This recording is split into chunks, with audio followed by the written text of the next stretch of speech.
Kiitoksia Tapsa. Mun esitys käsittelee lasten ja nuorten voimaharjoittelua ja mikä on tämän hetken kansainvälinen käsitys tästä teemasta. Esitys pohjautuu pitkälti oppeihin, jota sain viime kesäkuussa Roomassa. Siellä Italian olympiakomitea järjesti nuorten valmentamisesta semmoisen ison kansainvälisen seminaarin. Suomesta minä ja Jarkko Finni oltiin siellä osallistujina. Ja tuossa seminaarissa oli paljon lastenharjoitteluun liittyviä erinomaisia esityksiä ja 2 esitystä, jotka käsitteli voimaharjoittelua. Molemmat piti tämmöinen kanadalainen professori David Boehm. Ja tässä minunkin esityksessä on aika paljon David Boehmin tutkimuksia ja hänen ajatteluaan. Jos nämä kiinnostaa Boehmin esitykset, niin googlettamalla ihan noilla sanoilla niin löytyy sitten hänen esityksiään.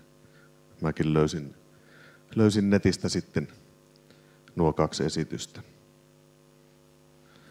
Mun omat taustat on telinevoimistelussa ja voimisteluhan on semmoinen laji, missä voimaa on tehty aina ja hyvin pienestä pitäen.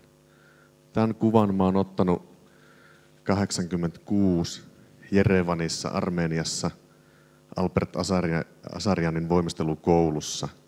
Siinä on 3-5-vuotiaiden valmennusryhmä harjoittelemassa. Ja tuolta mä kysyin sitten tulkin välityksellä vauvamyssyiseltä tytöltä, että kuinka vanha olet, niin neiti on 3-vuotias. Tekee voimaa. Me ollaan tehty pikkusen huonolla omalla tunnolla voimistelussa voimaa. On tullut kritiikkiä, että voimistelijat jää lyhkäisiksi sen takia, kun ne aloittaa sen voimanteon niin nuorena. Ja nyt on ollut jollakin tavalla vapauttavaa kuulla, että tämä nyt ei niin suuri synti sitten olekaan tämä lasten voimaharjoittelu. Että kansainvälinen käsitys on vahvasti menossa siihen suuntaan, että lasten tulee tehdä voimaa, ne voi tehdä turvallisesti jo ihan pienestä alkaen. Semmoisia myyttejä on, että lasten voimaharjoittelu on turhaa, koska lapsilla testosteronitasot on alhaisemmat kuin aikuisella. Jos tämä pitäisi paikkansa, niin silloin voidaan kyllä kyseenalaistaa myös naisten voimaharjoittelu ja silloin tämmöiset kirjat on yhtä tyhjän kanssa. Toinen myytti on se, että voimaharjoittelu vaarantaa pituuskasvun. Ei se ole voimistelu eikä voimistelun voiman tekeminen, mikä on johtanut siihen, että voimistelijat on lyhyitä.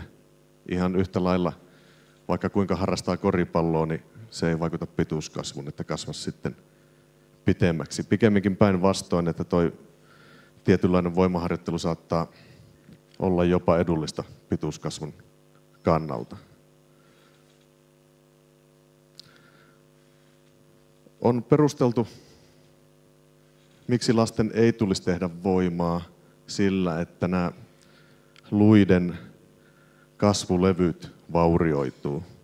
Nyt ihmisen pituuskasvuhan luissa tapahtuu nimenomaan näiden kasvulevyjen kautta. Tutkimukset kuitenkin osoittaa, että lasten luiden kasvulevyt saattavat olla jopa vahvempia kuin murrosikäisten luiden kasvulevyt. Että nämä rakenteet lapsilla ovat yllättävän vahvoja ja kestävät yllättävän paljon kuormitusta. David Boehmin ja kumppaneiden tutkimukset osoittaa, että jos voimaharjoittelu on asianmukaisesti ohjattua, niin sillä ei ole havaittu vaurioita kasvulevyissä. Että oikeastaan se voimakkaan pituuskasvun vaihe, kasvupyrähdysvaihe, jolloin pituutta tulee enemmän kuin sentti kuukaudessa lisää, niin se on semmoinen herkkä kohta. Silloin kannattaa olla aika tarkkana niin voimaharjoittelun kuin kaiken muunkin tekemisen suhteen.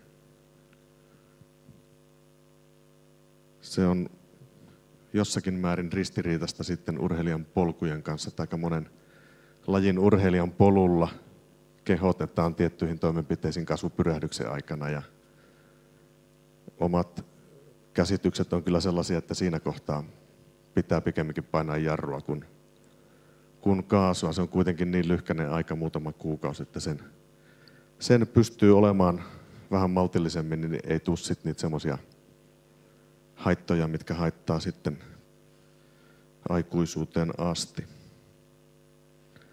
Hakkaraisen Harri esiintyi Kisakalliossa Voimisteluliiton urapolkuseminaarissa alkusyksystä ja sanoi, että ei tämä painonnosto ole ongelma. Että ei puntinnostossa tule niitä vammoja, mitä hänelle urheilulääkärinä eteen tulee. Että suurempi ongelma tai suurin ongelma Harrin mukaan on tällainen väärällä, puutteellisella, epäterveellisellä tekniikalla tehty tehoharjoittelu, lähinnä loikka, plyometriaharjoittelu. Ne oli aika järkyttäviä Harrin tilastot, kuinka paljon tulee selkämurtumien takia hänelle vastaanotolle nuoria urheilijoita. Että se oli joku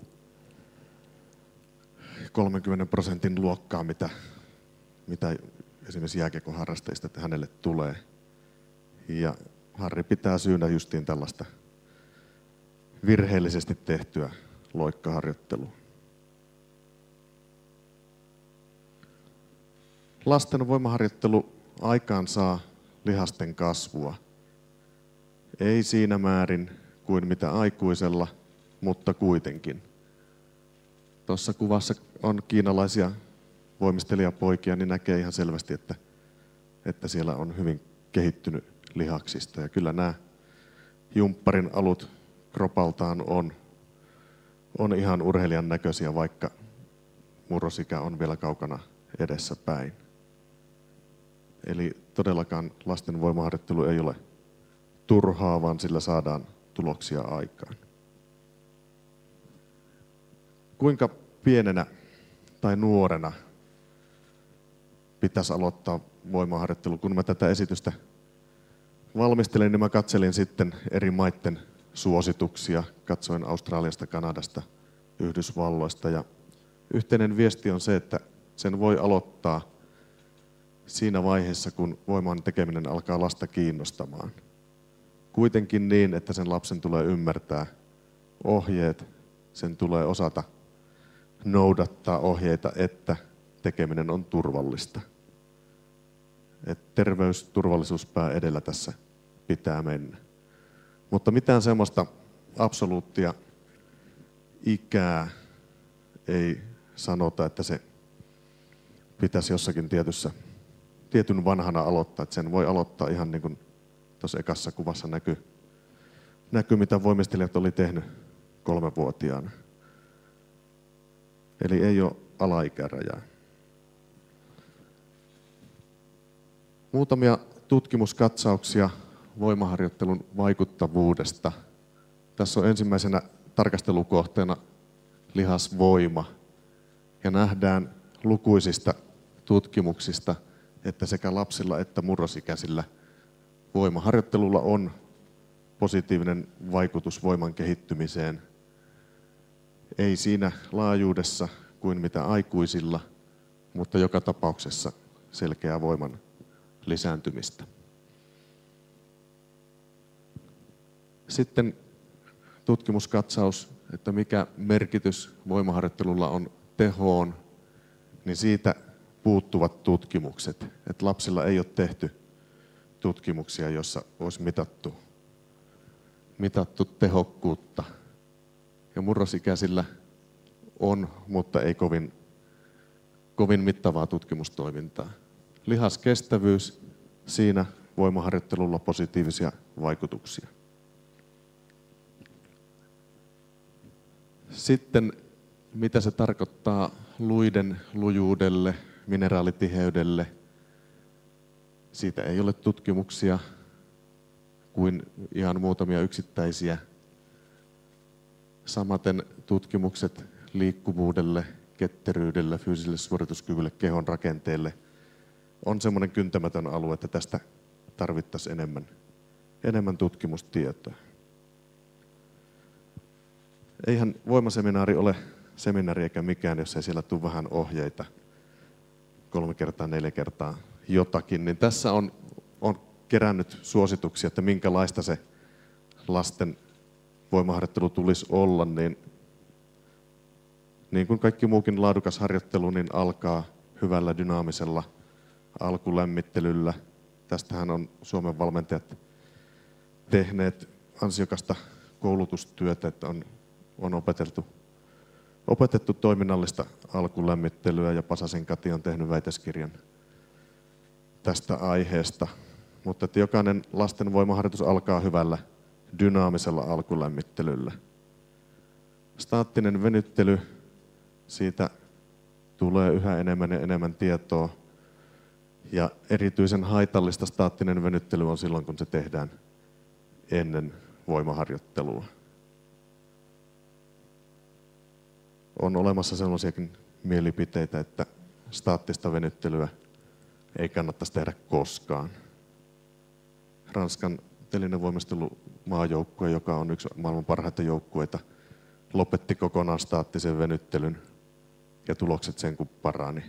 Antti Palkola, joka on Norjan miesten telinevoimistelumaajoukkueen päävalmentaja, kuuli tästä ja norjalaiset lopetti staattisen venyttelyn ja tulokset parani. Ja ihan samat liikelaajuudet päästään jopa tämmöisessä lajissa kuin voimistelu, mikä vaatii niveliltä liikkuvuutta, niin päästään dynaamisilla menetelmillä. Mutta joka tapauksessa, kun lapset alkaa voimaa tekemään, niin valmistetaan se elimistöharjoitukseen dynaamisin menetelmin. Oikea suoritustekniikka on hyvin tärkeää. Tasapaino on yksi sellainen asia, mistä mä kohta puhun vähän lisää. Korostuu. Aloitetaan omalla kehon painolla. Samantyyppisiä juttuja, mitä äsken Tiina näytti tuolla telinesalissa. Ja sitten kun voima kasvaa, niin sitten pikkuhiljaa siihen lisäkuormaa mukaan. Sarjat kohtalaisen pitkiä ja palautukset lyhyempiä kuin aikuisilla, 2-3 kertaa viikossa. Siinä tommosia yleisiä suuntaviivoja.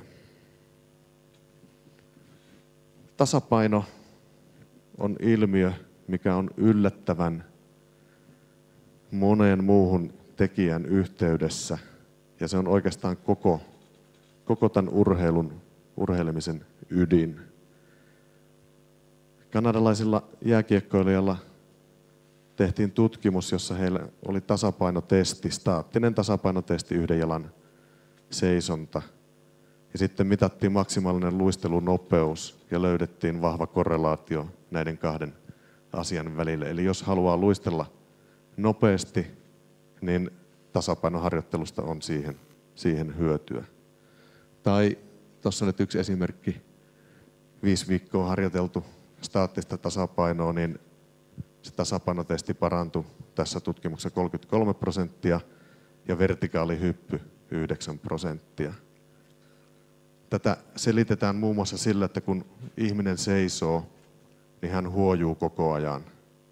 Huojunta on niin pientä, että silmä ei sitä kerro, mutta nyt kun tulee tasaponnistus, niin mihin kohtaan tätä pendulumia ponnistus osuu, niin se vaikuttaa, että mihin suuntaan hyppy lähtee, mitkä lihakset on missäkin kohtaa aktivoituneena. Että sillä on yllättävän suuri merkitys. Eli tasapainoharjoittelu on myös erinomaista voimaharjoittelua. Wern eilen oli sitä mieltä, että tämmöinen slackline ei ole ehkä kaikkiin lajeihin hyvä. Mä itse olen pikkusen toista mieltä. Mä pistäisin lentopalloilijat kyllä tekemään myös slackline-harjoittelua.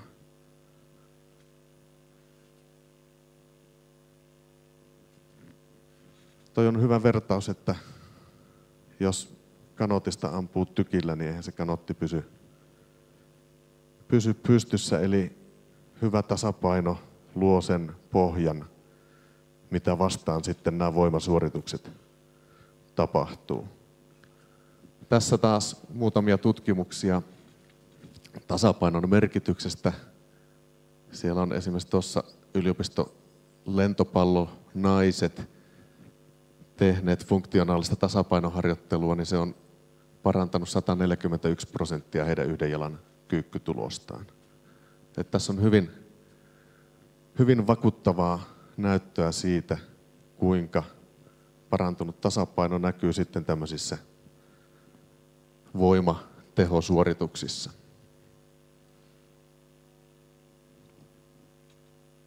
Näitä on aika liuta erilaisia tutkimuksia tähän teemaan liittyen ja kaikki antaa sitä samaa viestiä, että tasapaino on hyvin keskeinen elementti. No miten sitten yhdistetään tätä tasapainoa ja voimaharjoittelua, niin siihen vastaus on tämmöisellä epävakaalla alustalla toteutettu voimaharjoittelu. Mä oon Vern Kampettan kanssa samaa mieltä siitä, että tuommoinen jumppapallon, jättipallon päällä kyykkääminen ei välttämättä ole paras mahdollinen tapa harjoitella.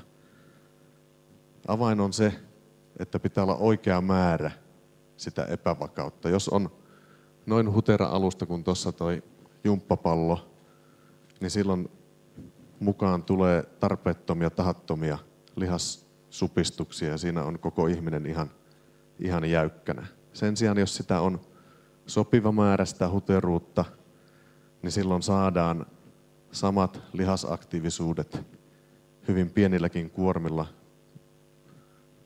kuin jos olisi iso rauta niskassa. Ja nyt kun meillä on nuoret urheilijat, lapset ja nuoret, joiden suoritustekniikka ei ole vielä sillä tasolla, että siellä uskaltaisi jumalattomasti pistää kuormaa päälle, niin laitetaanpa alustaa vähän huteraksi, niin silloin päästään ihan samoihin lihasaktiivisuuksiin, samoihin vaikutuksiin, mitä varsinaisella voimaharjoittelulla. Mä näytän muutamia esimerkkejä nyt, mitä se voisi käytännössä olla. Mä nyt pääsen tänne. Tapsa tuo auttaa, miten mä pääsen työpöydälle. Tosta.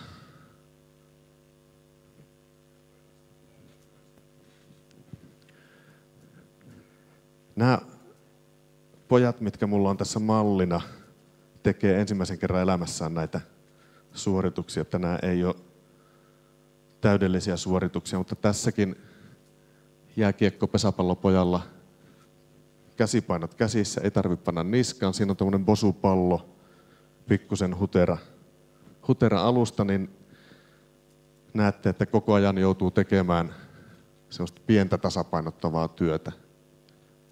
Ja nuo painot sillä käsissä, niin ne onko nyt 3 vai 4 kilon painot, hyvin kevyet painot. Ja poika sanoi, että oli tosi kuormittava, tehokas harjoitus. Tässä on yksi tuleva maajoukkue koripalloilija. Tarvitsee keskivartalon pitoa, kun korjalla painitaan siitä positiosta. Niin on tuommoinen tasapainorulla, millä myös jääkiekkomaalivahit paljon harjoittelee. Sen päällä lankkupito koko ajan. Pientä korjaavaa liikettä, saadaan kunnon vaikutusta keskivartaloon.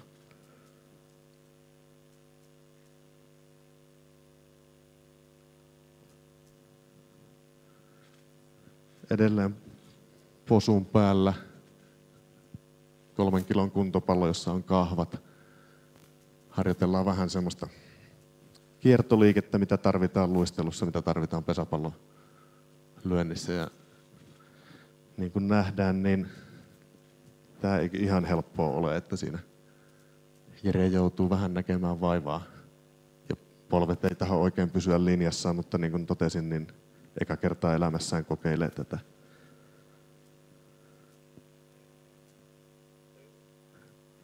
Mielellään kokeilee, koska mä hain pois Ruotsin tunnilta näihin kuvauksiin. Motivaatiotekijä oli kohdallaan. Tässä ihan jalkakyykky, vitosen lätkä sylissä. Tämä on muuten liike, mitä aikuisvoimistelijat tekee, muun muassa Sakari Vekki tekee punttiharjoittelunsa tuommoisella posupallolla levy sylissä. Sekin on semmoinen harha, että voimistelijat ei tekisi muuta kuin voimistelee, että kyllä ne voimistelijat voimaa tekee. Mutta yleensä sille, että siellä on mukana joku koordinaatiota taitoa parantava elementti. Ja vielä yksi. Niilo vetää vähän keskivartaloa. Pikkusen hakee vielä.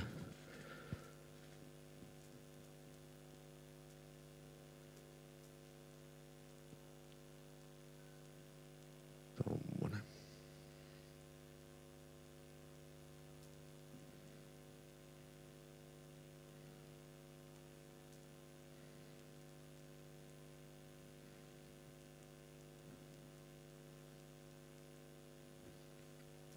Eli mitä kotiin vietävää viestiä, niin nykykäsitys kansainvälisissä piireissä on se, että lapset voi aloittaa voimaharjoittelun jo hyvinkin varhain, kunhan pidetään terveys ja turvallisuus etusijalla. Tasapaino, valtavan keskeinen elementti kaikessa urheilussa, myös voimaharjoittelussa, ja kun harjoitukset tehdään epävakalla alustalla, niin saadaan tehoa siihen harjoituksiin, samalla kehitetään tasapainoa ja liikutaan kuitenkin turvallisuuden rajoissa. Nyt kysymyksiä.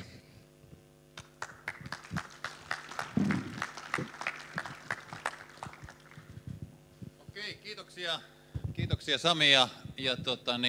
Meillä on muutama minuutti hyvin aikaa tässä käydä keskustelua aika laajasta kokonaisuudesta, eli tuo urheilijan polun alkupäästä. Mielenkiintoinen, kaikkia meitä varmasti koskettava aihepiiri. Tiedetään toimintaympäristön muutos siitä, mitä se on ollut 70-, 80-, vielä 90-luvulla. Tämä tämmöinen luontainen liike puuttuu lastemme arkipäivästä tänä päivänä ja ei se tule siitä lisääntymäänkään 2010-luvulla. Ja nyt tietysti meitä kaikkia askarruttaa se, että kuinka paljon meidän täytyy systemaattisesti ohjata, suunnitella, toteuttaa lasten harjoittelua ja lasten harjoittelussa myöskin tätä voimaharjoittelua, tasapainoharjoittelua ja näitä elementtejä niin, että se nousu ja kasvu kohti kansainvälisen tason urheiluvaatimuksia voisi tulla mahdolliseksi. Niin tästä aihepiiristä varmaan nyt riittäisi jutujuurta vaikka kuinka paljon, mutta otetaan nyt semmoinen verryttelykysymys tuohon Samille, joka on työskennellyt koko ikänsä nuorten urheilijoiden kasvavien lasten parissa, niin mikä sun oma näkemys on näistä tämän päivän liikunta- ja harjoitusmääristä, joissa tietysti sisältyy myöskin tämä voimaharjoitteluelementit, niin millä tasolla niiden nyt pitäisi olla? Harjoitusmääräthän on kelvottoman huonolla tasolla keskimäärin. Mun oma kouluni on ollut mukana Liikkuva koulu -hankkeessa, joka on suurin valtionhallinnon koskaan rahoittama liikunta-alan hanke. Ja siellä kun on tutkittu kaikkien koululaisten liikkumismääriä, niin ainoastaan 15% liikkuu terveytensä kannalta riittävästi. Ja mulla on itsellä hyvin skeptinen käsitys urheilevien lasten liikunnan määristä.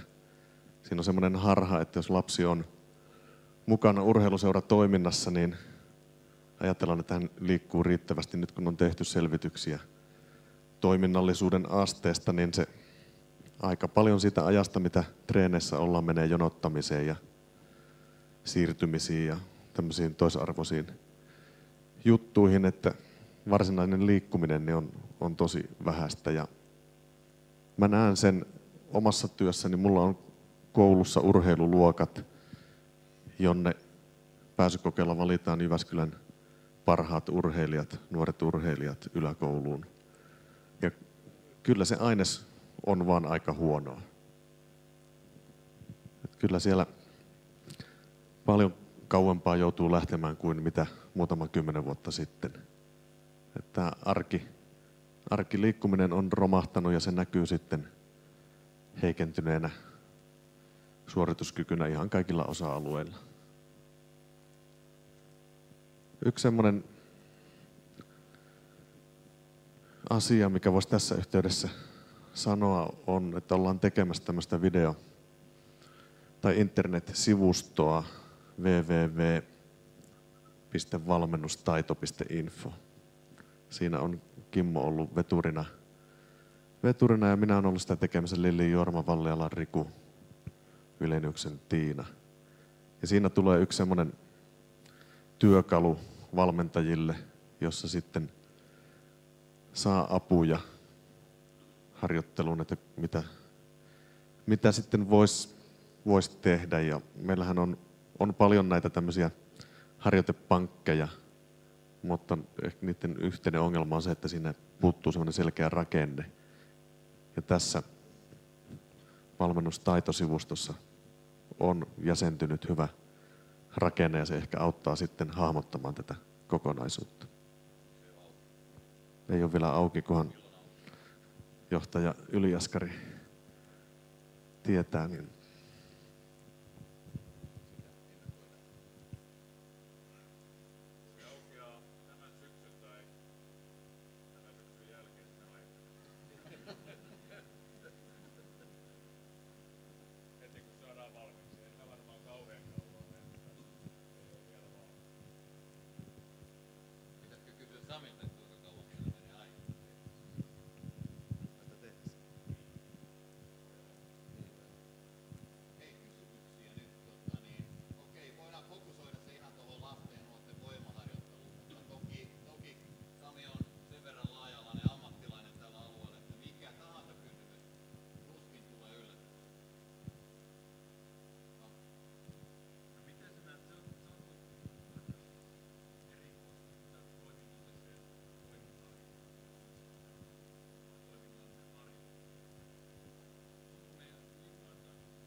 mun mielestä se menisi just silleen, kun sä kuvailit, eli harjoitteluahan se on. Mitä tuolla esimerkiksi äsken nähtiin telinesalilla, niin oliko se nyt sitten taitoharjoittelua vai voimaharjoittelua vai lajiharjoittelua? Niin harjoittelua. Et mä kyllä vierastan semmoista laatikointia.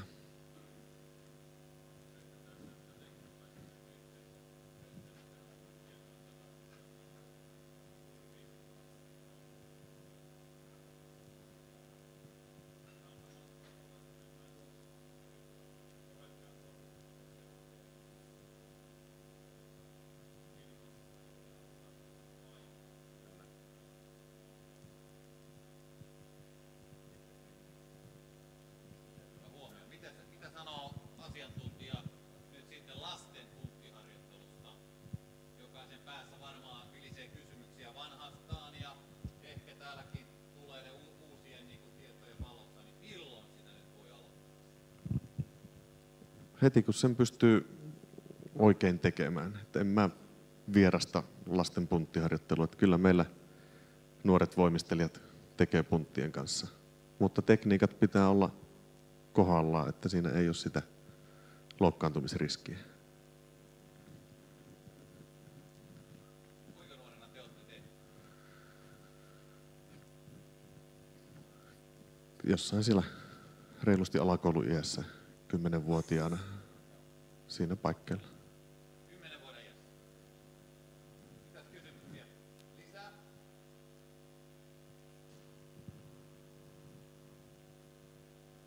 Kättä pystyy vaan.